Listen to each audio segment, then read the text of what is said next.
kitabu ambacho ni kifupi sana. Hii ilikuwa ni familia ya mtu mmoja wa Bethlehem Yuda. Biblia inatuambia aliondoka katika nchi ya Moab. Alikuwa anaitwa mzee Elimeleki. Wasoma Biblia mnafahamu. Familia ya mzee Elimeleki na mke wake Naomi walikuwa na watoto wao wawili, Maloni na Kilioni. Walitoka katika nchi nyingine wakaenda katika nchi ya Moab. Ukisoma historia ya Biblia, Israeli walikatazwa kuoa Moab. Nafikiri mnakumbuka hicho kwenye kitabu cha Hesabu.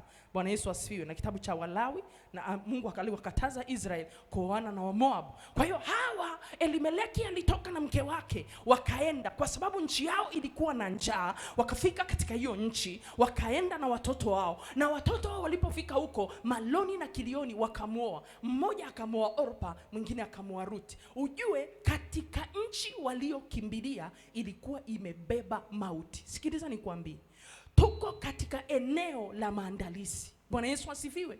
Nimekuambia mwanamke kutengenezwa kuwa chombo cha utukufu. Kwenye matengenezo yoyote yanahitaji maandalizi. Sijui umenielewa? Na kwenye matengenezo yoyote yanadai gharama.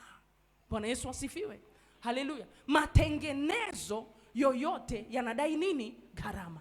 Maloni na Kilioni na wazazi wake walijua wametoka katika nchi yao kuna njaa, wakakimbilia nchi ya Moab kwa sababu kuna chakula. Hawakujua walipoondoka ni kweli kulikuwa hakuna chakula cha mwili, bali kulikuwa kuna uzima wao. Walipotoka wakaenda mahali ambapo hawakumuuliza Bwana. Walipofika kule, mke akafiwa na mume na wale wanaume wakafa. Kwa lugha nyingine, nchi ile ilikuwa na tabia ya kuua wanaume.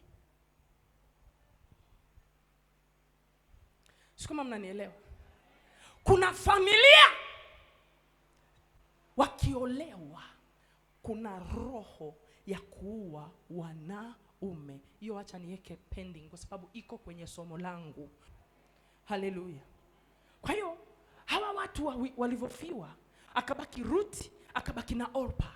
Alivyobaki Ruti, alivyobaki na Orpa, Naomi akawaambia, nyie rudini, mimi naondoka, nendeni mkaolewe. Hata kama mimi nikikaa na ninyi, mkono wa Bwana, sikiliza sentence, mkono wa Bwana umeondoka juu yangu. Alifikiri mkono wa Bwana uko juu yake kwa ajili tu ya kuzaa. Kwa hiyo akawaruhusu wale mabinti waondoke. Wale mabinti, mmoja hakuona chochote kwa Naomi, na nisikilize, Naomi hakuona chochote kwake. Sikuma unanielewa? Narudia. Orpa hakuona chochote kwa Naomi, na Naomi hakuona chochote kwake, na alihakikisha mkono wa Bwana umetoka juu yangu. Mwenye kusudi mkono wa Bwana hautokagi juu yake. Sikuma unanielewa? Naomi akawaruhusu, Orpa akaondoka. Rutu akamwambia, siondoki, utakapokwenda nitakwenda pamoja na wewe. Ninachojua ndani yangu, Israeli walinyimwa kuoa wa Moab. Hata kama mmekufa ilikuwa ni adhabu ya Mungu, sijui. Ninachojua nimefiwa na mume, hata kama amekufa sikuachi. Utakapokwenda nitakwenda. Mungu wako atakuwa Mungu wangu. Ninachojua Mungu wangu si Mungu wa kweli. Wewe unayesema Mungu wako mkono wake umeondoka juu yako, mimi sioni mkono wa Mungu ukiondoka juu yako. Mimi bado nauona mkono wa Mungu juu yako, na kama nauona mkono wa Mungu juu yako, usinisini kuache. Sifuatani na wewe kwa sababu ni mama mkwe, nafuatana na wewe kwa sababu ya Mungu wako. Sikupendi kwa sababu watoto wamekufa, na kupenda kwa sababu ya Mungu wako. Mimi ulipokuja kunitafuta Rutu, hukuja tu kunitafuta kama mke, ulikuja kufufua kisima, ulikuja kufufua kusudi, na mimi nakufuata Naomi ili kusudi la Mungu litimie. Karabashakatalamando rakasakataka makota karabashake makariamando lekataka mandiribakosa.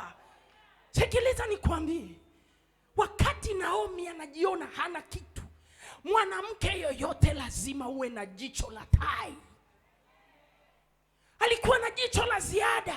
Kuna watu mko hapa mnajidharau. mnajidharau. Kuna watu mnanisikiliza mnajidharau. Sikiliza nikuambie, mwanamke aliyebeba kusudi la Mungu na mwanamume aliyebeba kusudi, usijidharau hata siku moja. Hata kama uchumi umepigwa, hata kama mke amepigwa, hata kama mume amepigwa, mwenye kusudi atapiganiwa mpaka dakika ya mwisho. Karabashakatalamando kanda rabakoria mande. Usijidharau. Asongu unajua nina kusudi, usijidharau. Naomi alishakata tamaa. Alifikiri kusudi lake ni Elimeleki. Sikiliza na kutia moyo mjane ulioko hapa, hata kama umefiwa na mume, kusudi la Mungu bado lipo. Karabashaka mandera bokora. Sikiliza, walikutana wajane watatu.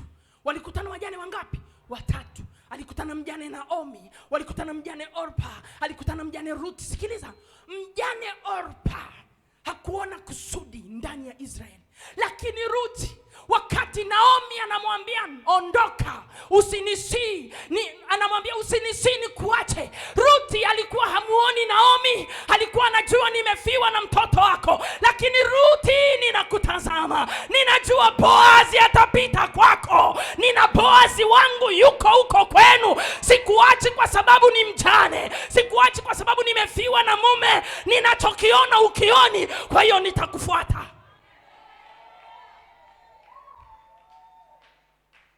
Maana ninachokiona ukioni, kwa sababu ukioni mimi naona. Usinifundishe kuwa kipofu wakati mimi naona. Mwambie mwenzo usiniambukize upofu. Mwambie mwenzo usiniambukize upofu. Usiniambukize upofu. Kama uoni cha kwako, usiharibu wanaoona. Kama umekatia tamaa cha kwako, usiharibu ambao wako njiani wanapambana. Sikiliza nikuambie, kuna watu wana maneno ya kumaliza wenzao. Anayekukatisha tamaa, mpaki mweke pembeni. Tembea na wanaoinua nafsi yako. Tembea na wanaokupeleka kwenye kusudi. Wanaoua nafsi yako, waweke pembeni. Mwambie sioni kama una cha kwangu, natafuta mwenye cha kwangu. Karabashakandarabakora rakasandarabakoria masiki. Haleluya, haleluya. Bwana Yesu asifiwe. Haleluya. Usinisi ni kuache. Usinisi. Wewe unaniambia mtoto wako amekufa. Mimi namuona Boaz. Na simuoni Boaz. Najiona kuwa mwanamke ninaenda kuingia kwenye ukoo wa Kristo. Nimetoka kwenye nyumba inayoabudu miungu, lakini miungu imekatiliwa mbali. Baada ya kuolewa na mtoto wako amekufa, lakini jina langu linapaswa kuingia kwenye ukoo wa Kristo. Haleluya, haleluya. Wewe unajionaje? Bwana Yesu asifiwe sana. Unajua kuna watu unaweza kukutana nao ukafikiri imeisha. Sikiliza nikuambie leo katika jina la Yesu, kila mtu ambaye Mungu amekukutanisha naye ana kusudi kwenye maisha yako. Shida ya watu wengi ni vipofu. Usimtazame mtu kwa sura ya nje. Usimtazame mtu kwa sura ya nje. Tazama kile Mungu amekiweka ndani yake kwa ajili yako. Anaweza akawa sahi amefiwa. Anaweza akawa sahi hana uchumi mzuri. Anaweza akawa sahi hana jina. Lakini yeye hana jina. Ana uwezo wa kukupa jina. Yeye hana uchumi mzuri. Ana uwezo wa kuangazi yako ukawa na uchumi mzuri. Karabashaka la makoza rakamando ribo saka mayanto. Wakati Naomi anaona amemaliza, Ruth ndo anamwambia mimi ndio naanza. Wewe umemaliza, mimi ndio naanza. Malizia wewe hapo. Lakini mimi ninamjua Alfa. Namuona Alfa ndani yako akinifungulia ukurasa mpya. Wewe unakata tamaa, unasema una Omega. Mimi namuona Alfa. Hakuna mtu aliyeletwa kwenye maisha yako ana bahati mbaya. Don't undermine anyone in your life. Don't. Nisikie niwaambie wa mama, Ruth ni mwanamke kama sisi. Hakujitazama kama amefiwa na mwanamume.